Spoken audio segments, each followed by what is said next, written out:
Ganito ko lang siya ina-apply. Pwedeng-pwede to pagka nagmamadali. Kaya ganyan mo lang, oh. One clip lang, girl. May lashes ka na. Di ba sobrang basic? Kasi hindi mo akalain, girl, in just one clip, ma-achieve mo na to. Hindi ito lang. Kung kating-kati ka na magpa-lash extension pero wala kang budget, bakla, this is for you. Tingnan nyo naman yung lashes ko.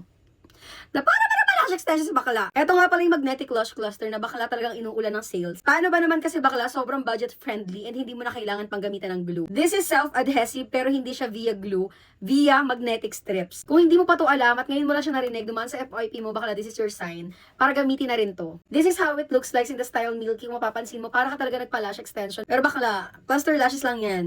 Pero with self-adhesive na siya. Kung yung budget mo 249 na para sa lash extension, pasok yan dito. Ganito yung pinaka-itsura niya, girl. Meron siya tinatawag na top base lash and meron siya tinatawag na cluster lashes. Pero yung cluster lashes na nasa baba is magnetic strips yan. Ibig sabihin, ayan kung mapapansin mo, yung mga black side na yan talaga sa baba, magnet yan, girl.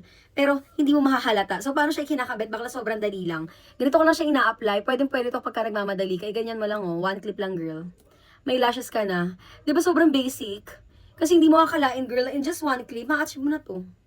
Hindi ito lang. Ganyan siya kaganda, tignan nyo naman. Sobrang buhay na buhay yung mata ko dito. Actually, bias ko tong style na to kasi sa lahat talaga ng style, ito talaga yung pinaka nagustuhan ko.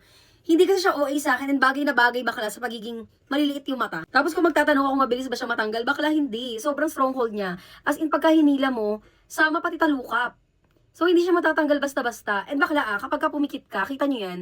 Sagad siya sa lash line, wala siyang spacing. Para ka talaga nagpa-lash extension dito, girl. Kaya yung budget mo na 249 for lash extension kung wala kang mahanap, go for magnetic cluster lashes, girl. Pasok yan dito.